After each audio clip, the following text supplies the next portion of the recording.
for the Gullah Geechee Historic Neighborhood Community Development Corporation.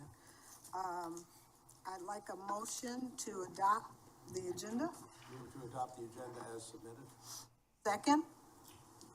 Second. Any opposed?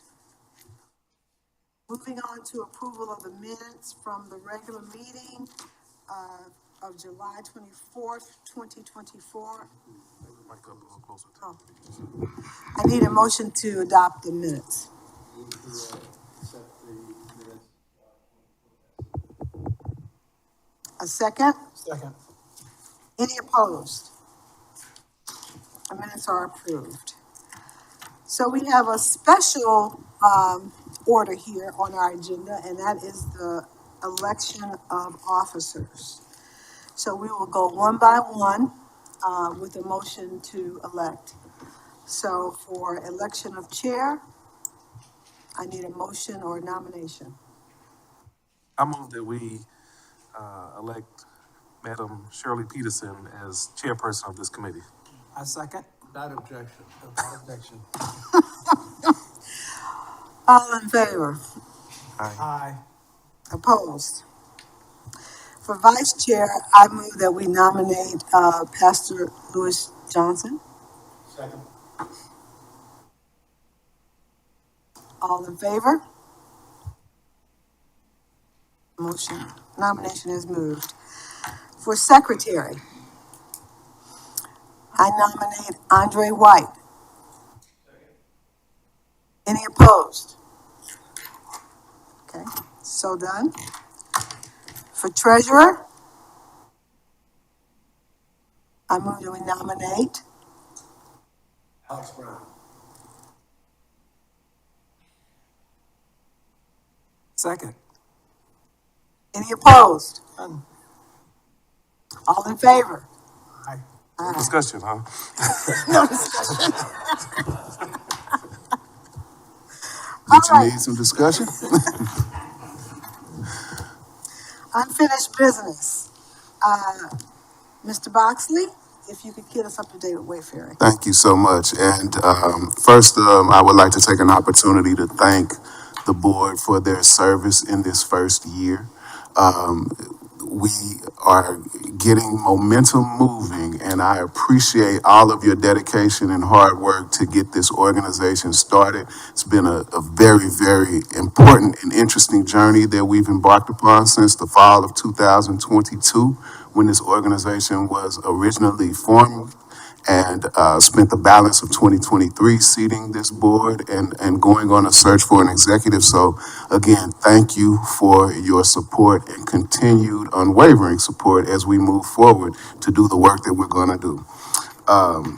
Our unfinished business. Today we have a discussion regarding our RFP for wayfinding. If you remember, part of our purpose regarding the mission of the Community Development Corporation is to promote cultural resources and protect and preserve cultural assets within the Gullah Geechee community here on Hilton Head Island. We have subsequently moved forward with a proposal to provide wayfinding services, which will provide cultural enhancements an enhanced visitor experience that will include a digital mode of experiencing some of the cultural sites here on Hilton Head Island. Our current contract will provide for 10 locations for cultural sites to be recognized and enhanced through digital means. In the month of July and August, we went through an RFP process. Our board chair, Ms. Peterson, participated with us through that process, and we selected a company called Soleos, who is with us online today. With the executive director, Mr. Kachanga Jackson, is present and will give us a bit of an overview about his company and their capabilities. And we look forward to getting started with this project here in the very near future. So I'm going to put, as the elders say, I'm going to take the cotton out of my ears and put it in my mouth and introduce Mr. Jackson to give us a bit of an overview about his company. Mr. Jackson, thank you for joining us this morning. Well, thank you all for having me, and I truly do count it as a privilege and an honor to have the opportunity to serve you all in this project. So let me just start off with a little bit of a brief introduction of myself. So my name is Kujenga Jackson, and I'm a California native. I am currently a resident in the wonderful state of Oklahoma and have been here for the past 18 years. And our company, Solas, has been working in the digital immersive technology space for really over 25 years. I'll tell you a little bit of our story as we move into this. But first, I'll just tell you kind of the uniqueness of my name, because it's important to kind of what we're doing with this project. So my name being Kujenga is a Swahili word, and my parents took 3 words from the Swahili language, and they made my name. And if you've ever heard of the building block game Jenga means to build. And so I'm at an early age, I was always the kid that would, when we had a radio, I would take the radio apart. When we had a CD player, I'd take the CD player apart. When we had a Walkman, I would take the Walkman apart. And I always wanted to take things apart and put things back together. And so I was always drawn to technology. And so it's funny because my very first computer was a VIC-20, and some of you are old enough to remember when the VIC-20, the Commodore 64, those came out, and my parents saved up and they got me a VIC-20 for Christmas. And when I received it, the very first thing I did that day, outside of booting it up and playing with it, after I did that, I took it apart, because I wanted to know how this computer worked. How could it make these words on the screen? Now, I will tell you, that was the worst whooping of my life, because my parents had saved up to get that computer for me.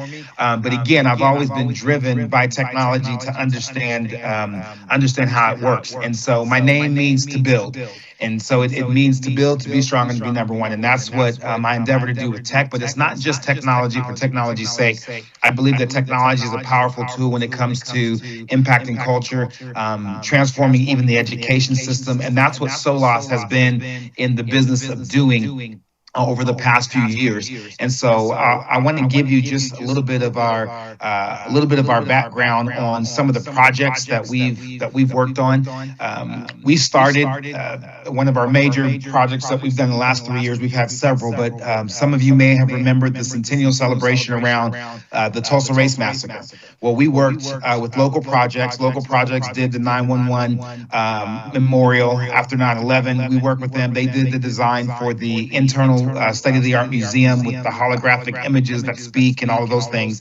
And we worked with them to kind of make an experience that would augment what people would experience on the inside of the museum, so that when they left the museum, we were commissioned with making 10 stops right there in historic Greenwood and Archer that would allow users, upon exiting the Greenwood Rising Museum, that they would have an experience that would take them into a deeper level of understanding the history, understanding the stories, understanding what took place.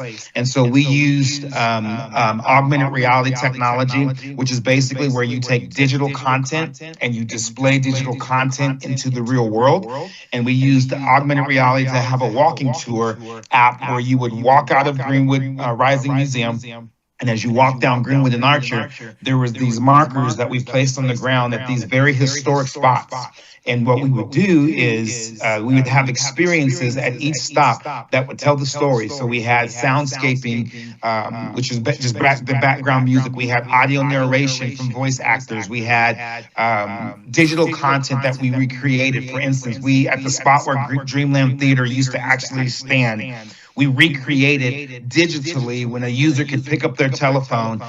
They would pick up their phone and they would stand at that spot where Dreamland Theater was. And when they looked through their phone, they saw a life-size rendering of Dreamland Theater that they could actually walk in. And they would be able to take their phone, and they had audio narration, and they learned the history of Dreamland Theater. They could see the movies that were playing during that time. And so we did this at 10 different locations as you walked around historic Greenwood, and it gave users a way to kind of glance back in time. And so it was one of those things that it brought them into the richness of the story of America's not so beautiful past, but also it wasn't just to highlight the events of that day, but it was a way to create what I call positive discomfort. I like to use technology to create positive discomfort. And that's where, you may get some information that makes you feel a certain type of way, but it's all about having symbolic action and what can move you to do something positive here and now. And so in the Greenwood Project, things that we did was there was one of the most famous historical photos around that time frame is a photo of a safe right there at Greenwood and Archer. If you looked up the Tulsa Race Massacre, it's probably going to be the #1 image that you see, but it just shows the devastation of what happened on that day. But there was a safe on the ground, and when I saw that picture and I saw the safe, the door was missing. And so what that spoke to me instantly was that a safe is meant to keep things protected and keep things safe.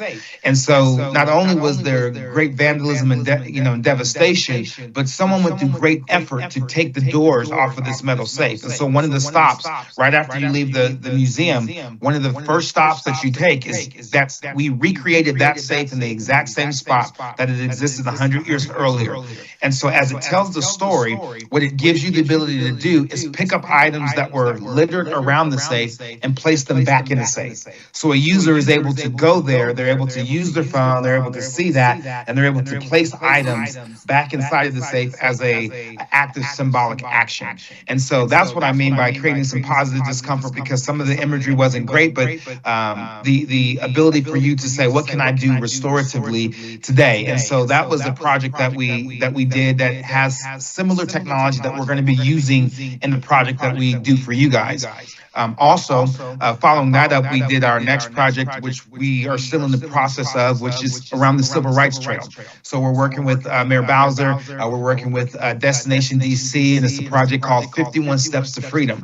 And what we're doing with 51 Steps to Freedom is we're taking 51 steps through the civil rights movement, and we're telling some of the most little-known stories that existed from that day. And so very similar to the wayfinding, it is actually, we're chronicling the stories of Frederick Douglass. Imagine going to Frederick Douglass's house, and when you hold up your phone, you can see Frederick Douglass coming out of the house with his white wife, declaring that freedom for one means freedom for all. And so there's stories around this movement that people do not know. The Peters sisters, who were the first Black champions.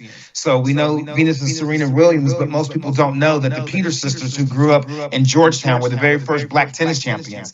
And so we're taking the technology and we're taking 51 steps throughout all of DC to help support tourism, to help support businesses, to help take people on the journey of history, while at the same time giving them exposure to little-known stories that can inspire them and give them hope. And so that's the type of technology that we're bringing into this. I'll give you one more example. We just finished a project with the Jewish Federation, where the Senate here in Oklahoma passed Senate Bill 1671, which was a bipartisan bill that was passed to institute Holocaust teaching and education across the entire state. And so we won that contract, and we just completed that project where we built out an augmented reality app that the schools can use across all of the junior high and high schools, where they can have a tool that helps them adequately teach the events surrounding the Holocaust. We instituted testimonies from Eva Unterman, who's the last living survivor of the Holocaust, living here in Oklahoma, and we took her voice, we took her story, and we brought it to life, and we incorporated it into the app so that the students would hear from an actual survivor as the story was being told. And I give you all of that just to say that even in the midst of a wayfinding app that we're looking at with you all, this is this is in our wheelhouse. This is what we do. This is what we enjoy doing. We love bringing history to life. We love taking the stories that are known and taking the stories that are not known, and and bringing them to viewers and visitors in a way that compels them to be touched by it, to be inspired by it, and hopefully to be moved by it. And so we're really excited. This is like I said, a great opportunity. We're really looking forward to getting going with this with you all, and it's going to be a great time and a great project. And we're looking forward to making our first trip out there to get our boots on the ground here within the next month and start meeting with community members. Because what we've learned in the midst of doing projects like this is that we don't want to do something to the community. We want to do something with the community. And so we want to get the community stakeholders involved. We want to hear their voices. We're not going to come in and just pick our stops and say, hey, we're going to do this here, we're putting this here. That's not what we're after. What we're after is hearing from the community, hearing the stories, hearing the attractions and the places that need to be highlighted, highlighting buildings that may not exist anymore, that were a part of the culture and the community and the history, such as the schoolhouse and things of that nature, bringing those things back to life. We have the technology to be able to bring historic places and buildings back to life so that people can experience them today, and they can learn the stories and they can learn the history. And we know that when that happens, that it just brings in a deeper community connection, and individuals are they're inspired by it. And so that's kind of one of what we're hoping to accomplish with this, is we want to make sure that in this wayfinding experience, we tell the stories. We tell the stories. We want to involve not only the community, but we like to involve high school and college students. If there are students that are interested in technology, we are a tech company. And so we work across many disciplines in cloud computing and augmented reality, virtual reality, and streaming and all of those type of things. And so if there are people in the community who are interested in those type of fields, when we do a project, we don't just use our team, but we like to set up like internships. We like to set up ways for other individuals to get involved and learn, because who knows, in the midst of this project, it might inspire them to go into a tech field. And so we want to make sure that we have the opportunity to do that as well, as we come into there and start working on this.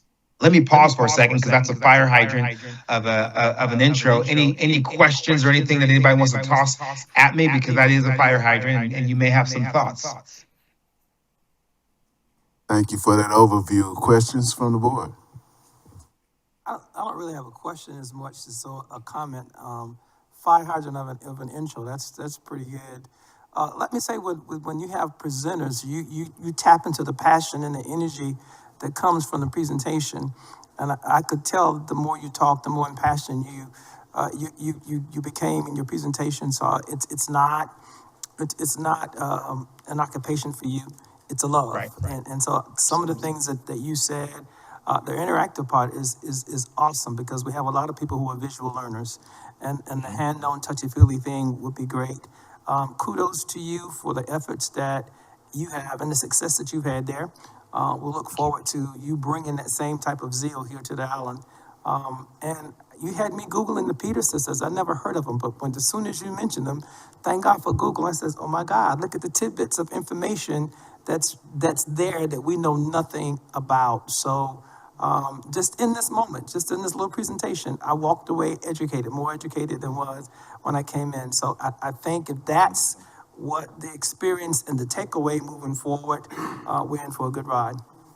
Absolutely. Thank you for that. Thank you for that. And I appreciate you saying that, because that's what I always tell people. I said, I've always been a technologist, but it's not tech for just tech's sake. This is a powerful tool that, and you hear me say this phrase, technology gets people's attention, but the story is what captures their heart, right? And so we use the technology just to get people's attention, whether it's for tourism, whether it's for education, whether it's for vision casting. The technology is going to capture their attention, but it's the stories that we can tell that will captivate the heart and lead to change. And that's what I believe that this project has the ability to offer to the citizens that live there and to the Gullah Geechee people as well. So thank you for that.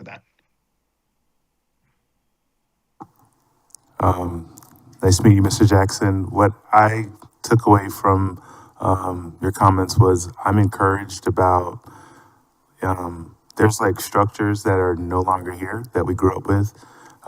So to be able to potentially like recreate Singleton Beach, recreate Abe's, recreate Burke's Beach, I mean, that would be really cool to be able to like tell our story, recreate Dreesen's gas station, recreate the Gullah Market, recreate the school, and like have a virtual way to show our history. Wow, I'm excited about that. So just yeah, just wanted to just say that, feeding off Mr. Pastor Johnson, like that's my sort of takeaway here. So looking forward to working with you over the next. I'm not sure how long the project's going to take, but yeah, look forward to meeting and working with your team. Thank you. Appreciate that. Thank you, sir. Can you speak to briefly about our project timeline? You mentioned scheduling within the next month to come down. And I think we landed on about a 90-day window of development with, of course, some back end checks and balances and working through any type of glitches or whatnot that may occur. But can you speak to the timeline by which you can implement this application? Absolutely. So yes, our timeline is pretty aggressive with us coming out there in October, being out there for 3-4 days, having a host of meetings, gathering all that the feedback that we need to start storyboarding and building out the structure of the app. We're looking at hopefully having it finished by Martin Luther King's birthday, and so that is our aggressive timeline. And so literally, one of the things that we did is we cleared the path, right, for this project. This is important, and so when we start in October, from the time that we hit the ground and have the meetings and start gathering information, we're gonna be working full time on this. Our full team. We're here. Our team is here in Tulsa, and so we'll that makes it easy for us because we're right here. We can build together. When we show up there, we can do some building out of conversation. There's things that we can do, but our expectation is that we would have a demo product. I would say post Thanksgiving, we would have probably several stops that are able to be viewed from a demo perspective, that you see kind of what we've come up with for those things, with the completion happening in January. And so we'll be releasing the app on iOS and on Android. Of course, and like was mentioned, we'll have 10 stops. There will be narration. There will be. We're hoping to have live interviews. We're hoping to capture interviews of folks that are living that may have stories that we can archive some of those things. We did that with Greenwood. We received several. We received stories that were from interviews from people who had passed away, but also interviews from living survivors of the race massacre before they passed, and we implemented those into the app. And so all of those things are going to be instituted in those before Martin Luther King's Day. Good morning. Nice to meet you, Mr. Jackson. And, Pleasure to meet you. I've been impressed with your fire thus far. Thank you. As you plan your trip and as you and Boxley work together to plan your stakeholder meetings, I'm strongly encouraging us to engage with our young people as we're doing this. Obviously, the elders are going to have the stories and the histories, okay? And Andre just aged himself, but there's some young people that are not going to remember Singleton Beach other than what you see now, which is massive homes on the beach that are being used for short-term rentals for the most part, right? However, as I've sort of journeyed and spoken with young people, they are very interested in some of the history, particularly some of the buildings, the things that you could reach out and touch that even in their lifetime they've seen go away, right? So the whole premise of this organization, this effort, is for sustainability. So we're doing it for young people, right? So I want to make sure that they are intimately involved in this process moving forward, so that they take some ownership of it, and it gives them better opportunity. You said positive discomfort. I mean, that's going to continue to happen for generations. And if the young folks can understand that and be able to handle conversations that may be uncomfortable, but there's going to be a positivity action as a result of that, I think that's important. So I just encourage us to make sure we're touching with the younger generation here as we go through this process. Absolutely.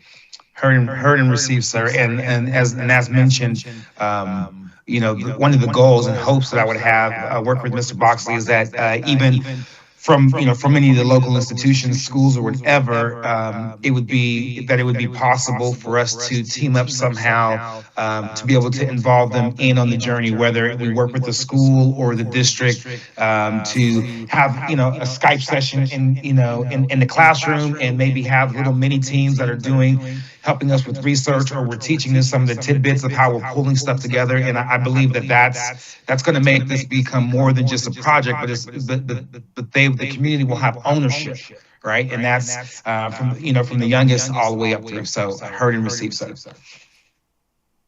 David, did you have a comment? Yes, I do. Welcome, Mr. Jackson. Thank you. Probably obvious, I'm not a Gullah. But I'm excited about what you're talking about, because we have struggled over many years to tell a story in a way that it captivates people and educates people at the same time. I'm particularly interested in your statement that you would like to have some students get involved in the process. And I'm very excited about that. What do we need to do to make that happen on your timeline? Oh, excellent. Thank you for asking that question. Excellent. So, first, it would be either leveraging the connections that you have with it's going to be students from post-secondary or high school students. It really doesn't. I'd say high school students and above are probably the primary target in this realm, because I believe we could point them towards career paths, because we would be able to, if we get connection with students, we can find out where their passions areas. Like, for instance, if there were students who really like music, right? We could have them be a part of our sound engineering team to help make the soundscaping music that goes up under audio narration. So it really is, the first step would be, let's connect in, whether it's with the high school or if it's or secondary, whatever, to say, okay, this is a project that's coming. Let's figure out how we get administration on board with communicating to the student population that, hey, there's going to be this project, and we're looking for people who want to be involved, and we even put in our budget to pay a stipend to those who participate. So there's tons of ways to do it, but we allocated a portion of the budget because we're like, yes, they're going to get world-class experience to technology that is the emerging tech of the future, but we also want to make sure that we teach them and show them that their time is valuable. Right? That if they're doing something, if they're putting out work, that their time is valuable. That needs to be in there. So it's that connection with the schools. We need to develop a system by which, if there's an application process, if there's overwhelming response, from there, our team, we've got the expertise. Just so you know, we've been doing tech and education in schools in the state of Oklahoma for the past 18 years. We've been funded through the 21st Century Community Learning Center grant, which is it's a technical grant. We are the longest funded entity in the state of Oklahoma, and I think we are the second longest funded in the nation. So doing tech education with students, and that's one of the things that we do very, very well. I think one thing that might help us expedite this, would you be able to send us a very brief summary of the opportunity and what you would describe as the participation of students? And I'm making the assumption that it's going to be high school students, probably in the junior and senior year, but I'll let the educators make that decision based on what you write us. Absolutely. I can get a one-pager to you pretty quickly. I have another comment. I've been on the island for 5 decades now and have watched very significant Gullah elders pass. And I think that this represents an opportunity for us to capture a history that may not be in a book. So I think this is incredibly important that we do talk to the elders. I think their images of what used to be may be important to communicate. Absolutely. You mentioned 10 locations. Are you talking to Mitchellville? Are you talking to the Chamber of Commerce? Are you talking to the arts community? How are we leveraging the constituents of other organizations on the island to maximize the impact of this? I can answer. I think that's yeah. I can jump in and answer a part of that question, David. I have been in conversation with Mitchellville as far as the Freedom Park, and I know that they have been working with another entity in some similar work, but I know that it's not at the depth and the level that our proposal presents. And so we will be having further conversations with them. A matter of fact, as we begin to plan these stakeholder meetings, I've had an initial conversation with the mod about this, and I want him to be present when we begin to have these stakeholder meetings, because we have not solidified all 10 of those locations, and we will be accepting feedback from the community. And part of the conversation that Mr. Jackson and I have had previously is to host a fact-finding meeting during our October meeting next month, which is a public, community-based meeting in the evening, and turn over part of that particular meeting into a fact-finding type of meeting for us to gather some input from the community related to the stops. Yeah, I definitely would encourage you to speak to the chamber and see how we might be able to leverage what Mr. Jackson is producing for a broader audience. I mean, a significantly broader audience. I don't know the application of that, but I think it's important. And then, we have in the past not optimized our leveraging of different organizations. And that's Correct. really what I'm encouraging. I got you. Can we here on Hilton Head access what you have done in Tulsa and Greenwood? Absolutely. If I can, I actually just finished the ability to port the technology so that you could have, I could grant users the ability to experience any of the augmented reality things. So I can send that information over to Mr. Boxley. You would only need to download for instance, for Greenwood, the 10 stops, you would need to download the Greenwood Rising app. So anybody can download that.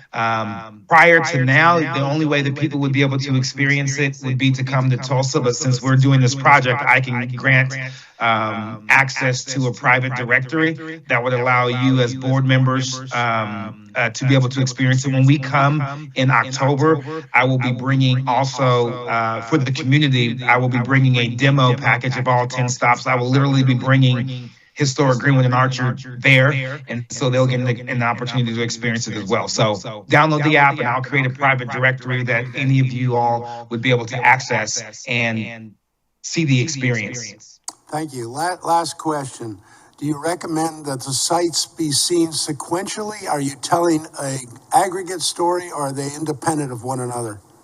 That's a great question. So the way that we try to design this is that, because we know that there's so many different aspects to a story, we always try and design to make sure that every story can stand on its own if it needs to be. So we're not going to design it in a way that it must be sequentially followed. Like there'll be stops, let's just say numbered 1 through 10. But depending on where they are in the geographic region, whatever, if a person maybe starts at stop number 4, it's not going to be like they missed something because they didn't do stops 1, 2, and 3. So we try and make independent aspects of the story as part of the design feature when we place these items out there. Yes, I understand how individuals would be able to take this opportunity, but I'm also jumping ahead. We do have organizations on the island that tour already, and they could participate with your app as well. So Absolutely. thank you, Yes, Madam Chair. yes. Thank you. Before we go to Andre, let me just say this. When Mr. Jackson presented, and I think we saw 5 companies, 3. We narrowed it down to 3 finalists, correct? He did show some of the automation that they had done. It was very, very impressive. Thomas and I are now working on the schedule of what will happen, and we've incorporated some of the things that this committee has already talked about. So know that that will be coming to you, and that when they hit the ground on October, it will be a full day. Talking to community, talking to us, talking to other stakeholders. Just a couple of thoughts. Or questions? Is this something that we charge people to use, or is it like a free resource? So this will be for visitors. It'll be a free application, and it'll be a way for them to experience the cultural history, the sites, etc. So it's totally free for visitors and users that are that are visiting the island. And they would have to so the 10 sites, they would have to go to that site and then connect with the app, or is it, we're not that far yet. So we're not that far yet, Okay. but that's one way to access it. We have been in discussions about other means by which to access those types of access the sites and the stops, but it's a little bit more involved in that. But we'll definitely get down into the weeds with that in October. And what sort of has my mind turning is sort of David mentioning like the chamber and how we interact with the chamber, or historical society, or even all of our resorts that sort of they talk about Hilton Head or about history. So I was just trying to think of like, well, if I'm on the Sea Pines website and I go to the history, and then like, do we connect in there? I'm just trying to think of the level of like where we go. You're moving in the right direction, and Mr. Jackson can speak to this more intelligently than I can, being as though that he's developed these projects. But there is an importance in the relationships that you have with the resorts, et cetera, so that they can kind of drive the traffic to the sites as well. Right. So there is a way with the technology to geofence and just do all different types of things to attract the tourism traffic, but it all starts with the point of origin, right? Whether that is where the traveler or the visitor is coming from, or where they are destined to end up. So think about the point of origin where they're visiting us from, their hometown, and then the point of destination here on the island. So if we have, a QR code, for example, in a lobby of Sonesta or the Westin that says, experience Gullah history, download this app, and then it just pops up different locations, et cetera. That's just an example of what this can do. But we'll get into the weeds of what we want it to look like as we move forward. Would that be a correct explanation, Mr. Jackson? Absolutely, yes. And like you said, Mr. Boxley, there's a lot of different ways to do it, and I feel like the conversation has to happen first, because again, in my experience, from Greenwood to DC with the Civil Rights Trail to even working in the Jewish community, being sensitive to the voices of the community is vital, because people feel certain kinds of way about traffic, about a lot of visitors, a lot of people coming through. So I feel like what we have to do is do a lot of listening first when we first get there. And once we listen and we kind of get the pulse of the people, we will be able to determine what technology is the best technology that's going to fit and serve the community well, because there's a lot of different ways to do it. And so we'll hear the voices and make the determinations from there. So we have a full plethora of great tools at our disposal. Madam Chair, I'm sort of picking up on the conversation here, and I want to crystallize something. Obviously, we as a town have been having sort of different conversations with our designated marketing organization chamber around sort of highlighting some of the other assets on Hilton Head outside of beaches and golf, okay? And cultural tourism is one of them. And as Councilman Ames and myself receive reports from the DMO, they are telling us that they now are supplying this offering to the world, and people are coming and looking for that opportunity, but it's falling short as to where they go next, okay? So they go to the Chamber's website, they find out about arts, culture, and history, but then they sort of not find anything from that. I think this is definitely an opportunity. So back to crystallizing this, I think it would be appropriate, Madam Chair, if the committee agrees, that at a particular time through this project, we memo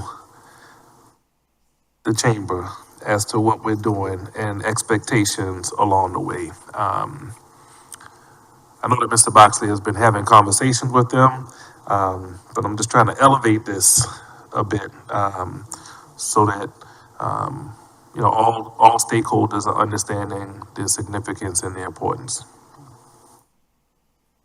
I think that is more than appropriate, that we keep the chamber involved with expectations from them. And we'll make sure we do that. I have another question thought. So the 10, right, is the 10 arbitrary?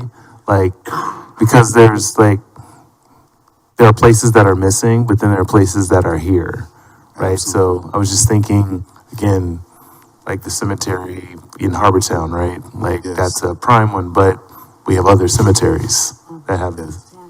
So to answer your question, 10 was always just a starting point in my mind, because I know that there are so many significant cultural resources and places that exist here on the island. 10 represented a starting point.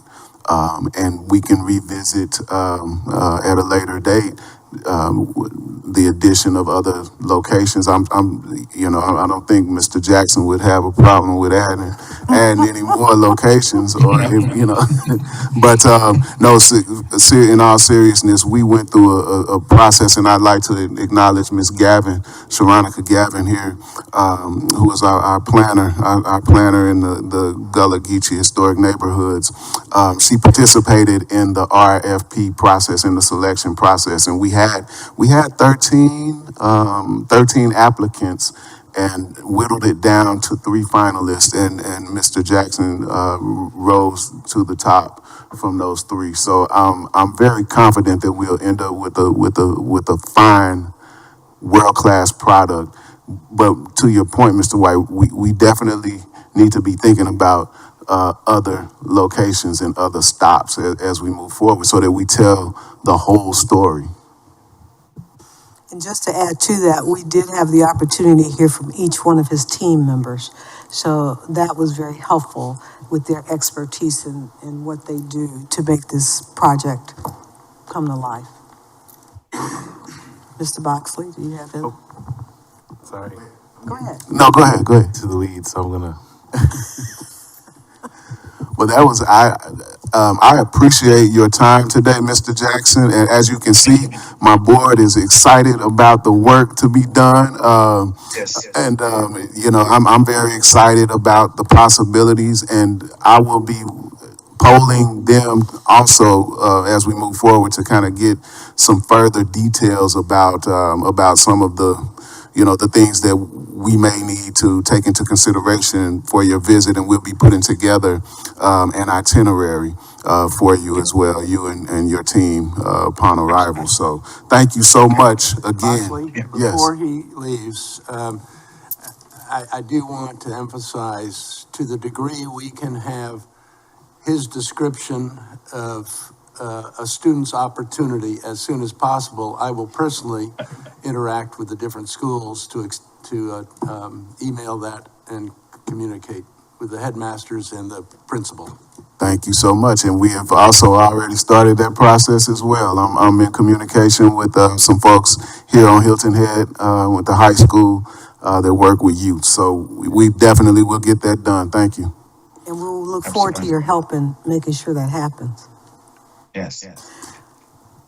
Okay. Well, thank you all again for the opportunity. I look forward to meeting you face to face and bringing the team out there and embarking on this journey together. And just know we always design with extensibility. So I love the conversation of already looking towards the future. We know that there's 10, but we're going to do a really great job with these 10, and the desire for more is going to be there. But we're going to design the app in a way that we can add in other stops, pretty easily as that needs arise. So thank you all again for your time and for just your passion and making sure that the stories are told, the community's touched. And so I look forward to seeing you soon.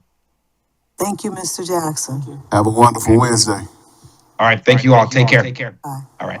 Bye-bye. I am happy to see, Board, that you are excited about this because I left the room jumping up and down almost. It was very exciting, the presentation was, and they did a good job. And I thank Mr. Boxley. And I thank you too we had a good team when we sat through these presentations. It was a very good team. And if one of us didn't think of the appropriate question to ask, the other would. So I think we've made a good decision. And I'm happy to see that you all are supportive. Not that this is the criteria, but were there any local groups, Were there any what? local companies that submitted? The closest company was based out of North Carolina. Okay. And no, I take that back. Greenville. There was a company based out of Greenville that applied as well. So we have one from Greenville, South Carolina, and from Charlotte, North Carolina. Just curious. Yeah. All right. Any other questions about this before we move on? Then I'm going to open it up for public comment on any non-agenda items. Madam Chair, there were no requests to speak. There were no requests? Correct. Okay, thank you. All right, so we're at the point of adjournment. I need You a have. motion. Yes. I'm sorry. Mr. Boxley mentioned this, in effect, our year anniversary, and that we have accomplished much.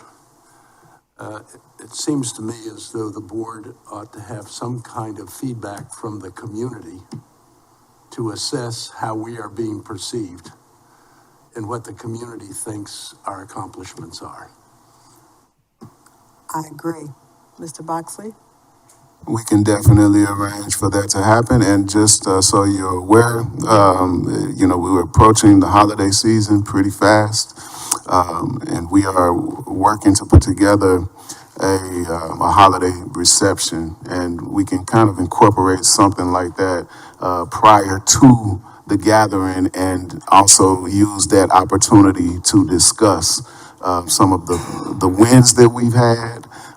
As well as receive feedback and look towards the future and look at what our community would like to see us do as we move forward. So that's we'll be putting together a save the date for that probably sometime towards the first part of December to stay out of the way of the latter part of the month as people begin to travel and visit with family for Christmas.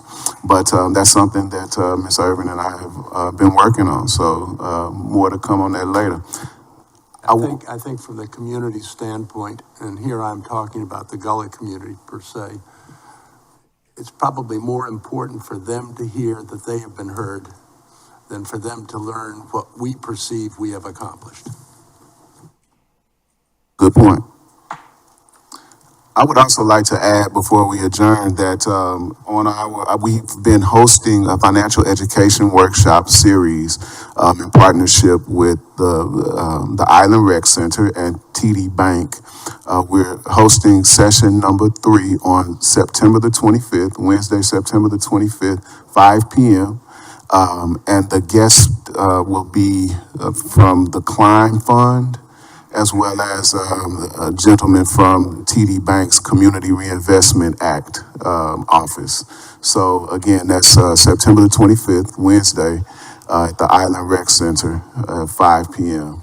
Mr. Brown has been in attendance, and I appreciate you coming out, as well as Ms. Gavin and Ms. Irvin. So this is part 3 of a 5-part series. So Triggered another thought, if I may, Madam Chair. Yes. The South Carolina Housing Fund usually has something in the neighborhood of $23 million to distribute for a variety of reasons. It's my understanding that the Beaufort Housing Trust is now the regional sponsor for the distribution of those funds. So that might be something you'd like to pursue if you haven't already. Thank you. thank you. I have a couple of things, not to put you on the spot, but just a couple quick updates on where things are with the Parkway corridor project. Has there been any movement there? And then any feedback on the Stony impact grants or any updates there? Good question. So currently, where we are with William Hilton Parkway, the county has received information from our town council regarding, municipal consent, and I don't think that they have voted one way or the other just yet. I would defer to our council members here on the board as to where they are in that process. I've been trying to watch an agenda, looking for an agenda item, but I haven't as of yet seen one for Beaufort County. Beaufort County has not agreed to all 18 items on our MOU, and they're in the process of trying to decide how to handle that. So, no, that action hasn't been taken. Thank you for that update. Regarding Stony impact grants, November is when I'm targeting to have an application process, an official application process together for those Stony impact grants. Behind the scenes, I have been working with property owners in the Stony area to work with them on assessing the value of their property for personal reasons, not, nothing nefarious in regards to the CDC purchasing property, but just to make sure that property owners are beginning to think in terms of valuation of their property for future highest and best use. So that's something that I have been working in the Stony community with members, with property owners there. Thank you. A couple other things came to mind. One, in your absence, I did attend the Jonesville community meeting and the Muddy Creek community meeting. And I thought the turnout for both was great. Just to see all the town teams out there, to see residents engaging. I thought that was a good exercise and that we should continue to engage and have events that way to get feedback for specific projects or specific investment that the town is looking at getting, going to the community versus asking everybody to come here. I think it was a good effort. Thank you. Yes, we spent a significant amount of time in planning that. Ms. Gavin led a lot of that effort, as well as Mr. White, our director of housing. And so we're excited to host more events like that because it really does speak volumes when we show up in the community, right? So definitely looking forward to more opportunities like that. That's all I got. What other questions does any of the board have? If not, I'll entertain a motion to adjourn. So moved. Second? Second. Any opposed? Then we are adjourned. Thank you for your attendance.